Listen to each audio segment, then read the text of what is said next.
Hey guys, this is Nathan and welcome back to TechNodeFirmaCraft. I hope you guys are doing good today. I am doing absolutely amazing. So in our last episode, we got ourselves some bronze together, got our bronze anvil, and started smithing some bronze tools. So yeah, that makes me really happy. We also got our horse-powered grindstone. So that is making life a lot easier. But we now have some cherries ripe. And I'm really happy to see this. So cherries, they're going to be our early fruit for the year. And so we need to start looking at some other things that we can potentially do to get a little bit more of our good food going on. So for that reason, I've actually got a plan for a bakery. You know, we have our oven in the farmhouse, but it takes up most of the area. You know, this is absolutely insane. So I went ahead and designed a new building for a bakery. And as long as I'm thinking about it, I'm going to drop these cherries off here so that we can dry them. Been doing that. I actually have all of my fruits that I picked earlier dried. So yeah, we're doing pretty good on that. We should have a little bit of time. Let's see here, 9 days. These have 13. We'll go ahead and throw those in there and we'll keep our cabbage out. But yeah, I guess, so the thing that I need to figure out now is, where do I want to put the bakery? Now, logically, it would make sense if it was somewhere near the farm, but I don't know which direction I really want the village to be going in here. So, obviously, we have the blacksmith over here for the reason of the mine being here. So, eventually, there will be a mine entrance there. The farmhouse is here because the farm should end up back around behind, and then, of course, we have our orchard starting in front. So I'm kind of feeling like the village should be going out in that direction. So if we take a look at our map, we do have a very large flat area here. So the path needs to go this way anyway, because this path needs to run all the way down here to the ocean. So this might be a good place to actually start building, you know, some more of the village type buildings. So you can see there is a lot of not so nice terrain here. I've been kind of trying to smooth some of this off, but lots of holes, and there's a massive cave here. We've also been having some cave-ins from our copper mine that's right here. So we need to get this all cleaned up, and then hopefully we can get ourselves a little bit of a bakery going. So much like on this guy over here, I've already completely designed this out in creative, and we will be making it in stages. Now, as I'm building it though, there will be a few things that we need to go into tech-wise in order to be able to get the materials that we need. So I'll bring you guys in as needed, and we'll see how this all shapes up. Well, I have been collecting resources for a little while to get going on this, and I've also extended out the path here, only to realize when I thought I had all of my logs collected, I collected hickory, and I need chestnut.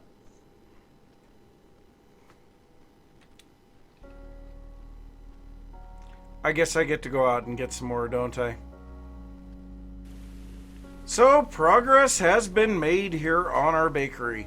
So we have most of the stuff here for the ground floor. I really like the way that this rosewood and white cedar looks together for like an awning. It just looks really, really good. I don't know. It's a thing.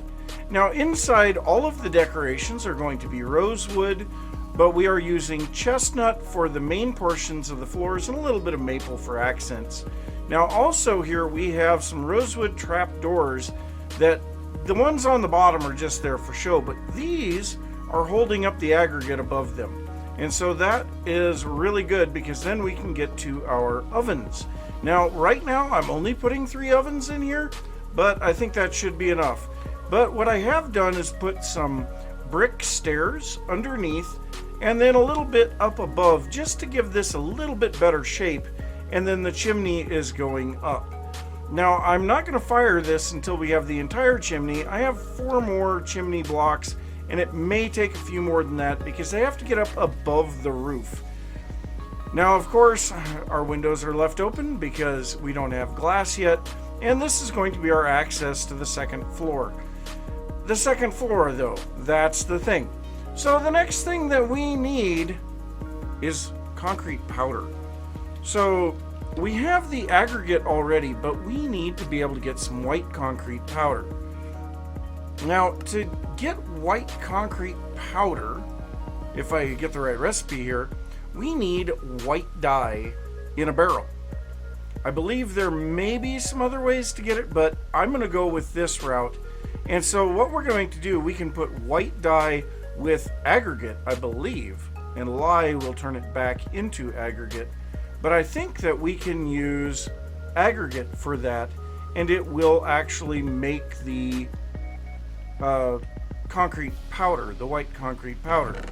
So we are going to grab some aggregate that we have here, and we have a couple of barrels of water in here, so we'll just do this in here. So now the next thing, to make the white dye, we could grind up some flours, or we could grind up bone meal.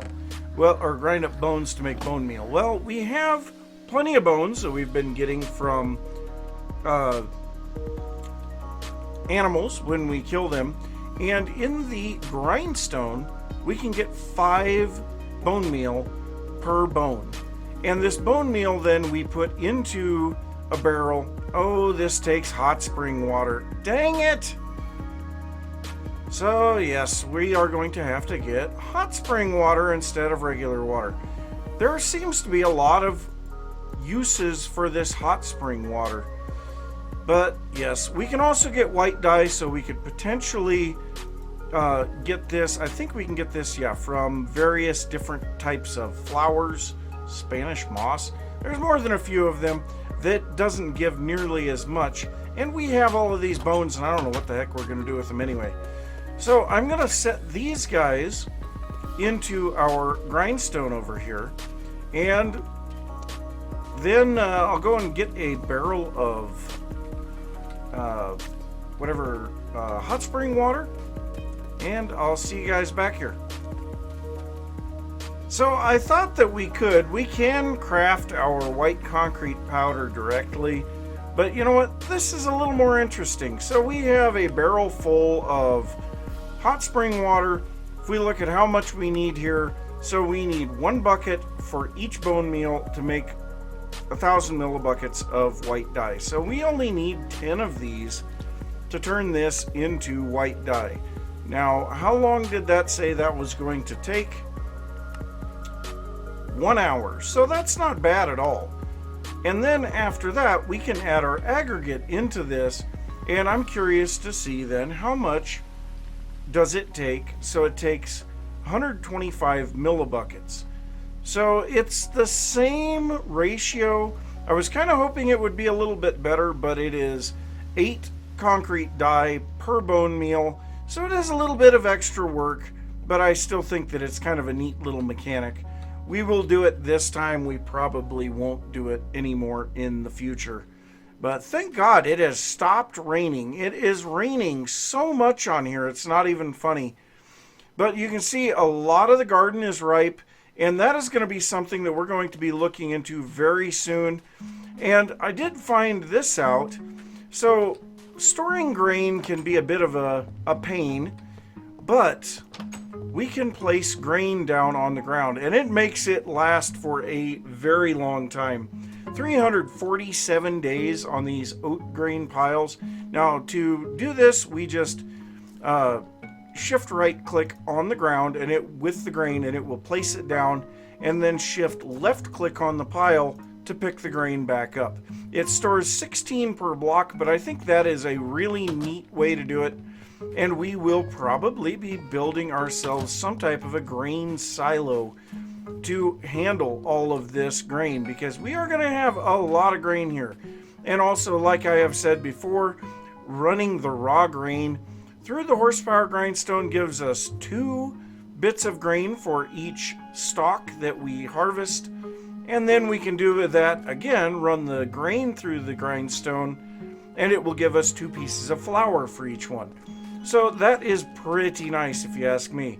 But we now have our white dye in here, so we can throw in our aggregate, and this will turn into white concrete powder.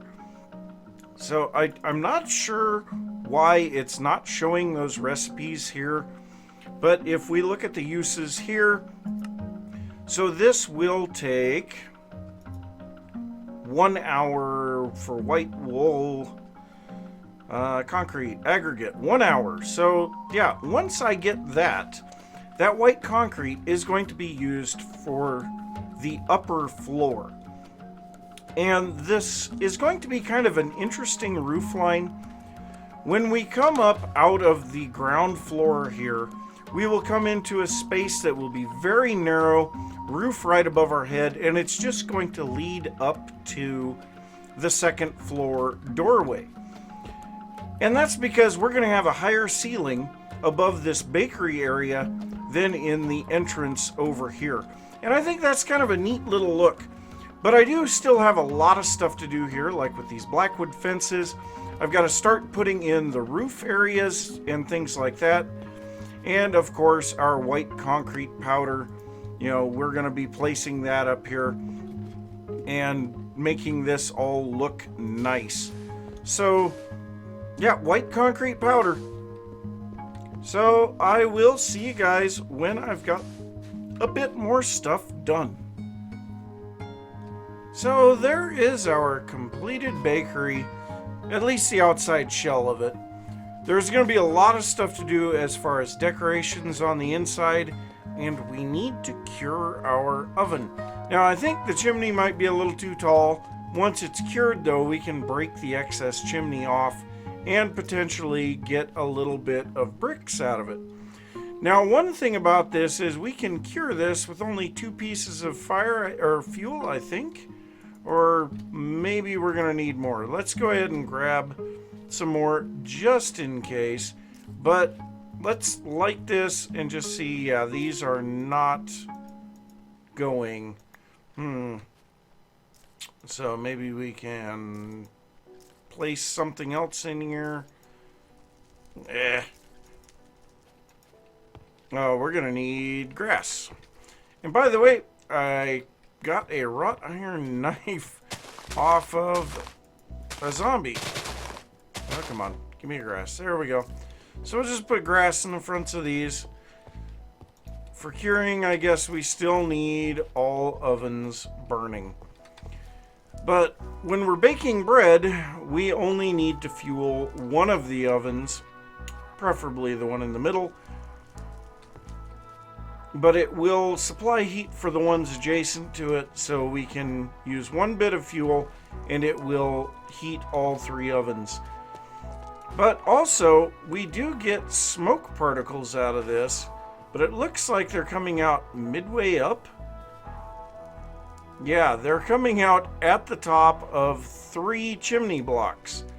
So I don't know if these excess chimney blocks are going to cure or not. I guess we'll find out. But so now let's go ahead and head into the upstairs and take a look at what we've got going on up here. So eventually this will be filled with glass once we finally get some glass. But I had to make brown concrete powder here because trapdoors will not hold up dirt. And because of that, putting flowers up here means putting flower pots. And then I think I'm just going to place some of these in there. Just make this look a little bit nicer from the outside. Again, we are going to put more flower pots on this side. Now, flower pots are pretty easy to make. You get 2 flower pots for 1 napping recipe. The allium does not have a top to it. Weird. But yes, that is what we're going to do there. That should kind of help the appearance of the front here a little bit. Yes, it does add a little bit of color. The other thing is that we will also be adding like our grindstone from the house over here and a few other things. But now I want to get to the next little bit of decoration here, and that is paintings. In order to make paintings, though, we need, and I guess I forgot to drop off this. We have a large vessel we are going to drop off in here as well. I suppose we'll just put it right there, just to give a little bit more look of stuff being stored. But to make paintings, we need to get some string. So we're going to harvest our industrial hemp again. I haven't been harvesting it. I should have been. Whoops. That's going to take a little longer to grow now. But yes, the industrial hemp fibers, we can use these to get all kinds of various string-related things. So we should have everything that we have available there. Oh, nope, missed one. So there is all of the hemp from what we just had grown.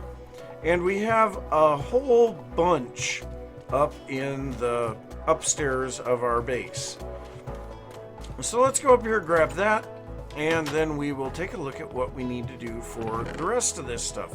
So we've got this hemp rope and some hemp fiber, and thankfully the hemp rope is able to be uncrafted back into the hemp fiber.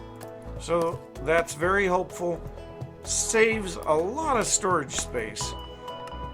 So now, on these, what we can do is we can convert 3 of these into a bit of string. So that's what we're going to do. We're going to take 3 of these, and I believe, yeah, it's shapeless crafting, and that will make a bit of string. So we're going to get 2 full stacks of string. Yes. Then, to make wool, we need a loop? No, a loom. So we now need a loom, which is going to take a stick and some lumber. Now we have plenty of lumber available. Let's grab 1 stick. And let's go ahead and take the rosewood. Why not? The rosewood is a very pretty wood. And since we get a different colored loom for each one, but we get then the loony loom. And so let's go ahead and place this in here. Now what we need to do is fill this up, and it's going to take 24 bits of string. And we don't want that. Then what we have to do is right click with an empty hand repeatedly. And this is a very slow process. We have to get it all the way to the bottom. When we do, we will finally have 1 bit of silk cloth, I believe, out of this one. And the silk cloth, so if we look at cloth,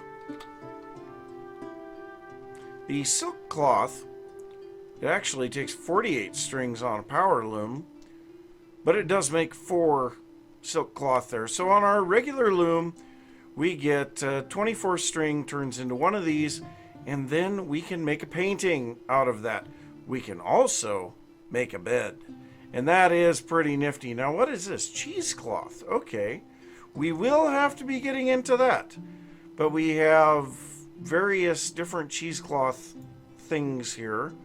So wool cloth or silk cloth, so either one. But yes, I'm going to be sitting here weaving for at least a little bit because we need a few paintings for inside of our bakery. There's our first silk cloth. So there we go. The inside of the bakery is looking pretty good. We've got some paintings over the ovens and above the barrel of water here. Got a little bit of firewood in the corner. some fire starters and tool holders on the side. Our ovens are now cooked, and also I decided I was going to knock the chimney down by 3 blocks. It just felt way too tall otherwise. Looks quite a bit better now. But our next issue is getting enough of the hemp fiber to actually do anything. And so I have made a very sizable hemp farm over here that, yeah, we can now get a lot more industrial hemp out of this. And we can take all of the seeds that we're getting from this and just continue to enlarge it. So that's what I've been doing, and it has worked out rather well. So yeah, we just harvested, so now we will replant the seeds that we got, and we got 18 more industrial hemp fiber. That's good for 6 string, so that will go a little ways. Now, the next problem that we are going to be having very soon, the lemons reminded me, we've got fruit harvests coming up very, very soon. And because of that, we're probably going to want to start making some alcohol to turn into vinegar so that we can start pickling things to make it through this upcoming winter. Well, to make alcohol, we need to take grain and get it, I believe, just to the grain state, and then put it into barrels of water. Then we add fruit, and that will turn it into vinegar. Now, one thing that I have found kind of interesting, and I'm going to see if this works, these are rotten dried blackberries, and it says that it's making yeast starter. So if that's the case, then we can have rotten berries, or any type of fruit for that matter, that could still be turned into vinegar. So we'll see if that actually works to make the yeast starter, but I do think that it's about time that I start making up the barrels and everything for turning some of this grain, because we've got a lot of it, into alcohol. So I just finished harvesting all the ripe grain that we had down at our gardens. And my gosh, there's a lot of stuff here. So now what we need to do is run these through our horsepower grindstone so that we can get extra grain out of this. Now I do need to convert these into the flour to actually make alcohol out of them. But in the meantime, we are going to be setting up all of these grain piles up in the upstairs of our house. And like I said, we will need to be making a grain silo for that to get everything straightened out later on. So I obviously have more than a little bit of time here to be able to convert all of this into the grain portions. I could run it with a knife, but like I said, we are going to double it by running it here on the horsepower grindstone.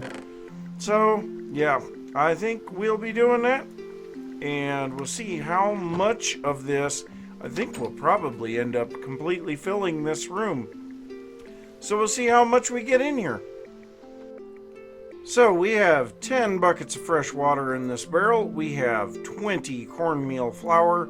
We'll drop this in here, and this will make 10 buckets of corn whiskey. So that is what we're going to be doing. Now we have a lot of grain up here. Yeah, and I mean a lot. So the oat grain, we cannot make alcohol out of this. So this stuff will be what we use for eating. The rest of it, the wheat, the barley, the rye, and the corn, we can use those to make alcohol. So yeah, we're gonna just grab a little bit more out of these. And by the way, I learned that I can press X to stack things together. But for every 10 of these that we will run over through the horse grindstone, we will be able to make another barrel of alcohol. So we should be able to get plenty of alcohol. Now, I didn't look what the date was on this. So if we look, it will take 3 days for that to turn into alcohol. That's not overly bad. So we do have to be careful when we come up here. The horse will break the lead if we are holding the grain. But also, I didn't have the horse deal with all of the grain there. It was going so slow that the spoil timer was dropping on some of the uncut grain. So I just went ahead and cut it manually. So we didn't get to double up a lot of it, but we did double up some. But yeah, this is a tedious process, so I guess I will see you guys in a little bit. Well, I am not gonna lie, it has been 6 months since I have been on this world, and wow, forgot how much I had done here already. So yes, we're getting back to where we were, and that is making vinegar. Now, got a lot of the corn whiskey made up. And then I went ahead and added a bunch of fruit to some of this stuff. And we have some vinegar. Now I did find out we can use the dried fruit to make vinegar, which is really nice. Also have a lot of raw venison. But we've been making some vinegar. You can see this one here is not finished. But then we have this. So we have a full barrel of vinegar, and according to JEI, should be able to pickle 40 bits of fruit out of that. Now I did go out and harvest a whole bunch of yellow bell peppers just a moment ago, and yeah, we definitely need to get some of those pickled and stored, because even in here we got 20 days. Yeah, that's not gonna last that long. So we have a lot of work to be done here. Now I do think this episode is going to be cut just a tiny bit short because, well, we got the Sunday live stream coming up here in just a few minutes, and we are going to be streaming TechNodeFirmaCraft. Now, there may be some additional information that I will be putting out to you guys here momentarily, but yeah, I think that is going to be it for this one. So I'm going to say thanks for watching. If you enjoyed the episode, be sure to give a thumbs up. If you are new to the channel, don't forget to subscribe. If you have any thoughts about what I've been working on or anything that you would like to see, be sure to leave that down in the comments, and I will see you next time. Oh, that is not what I wanted. Bye! Oh.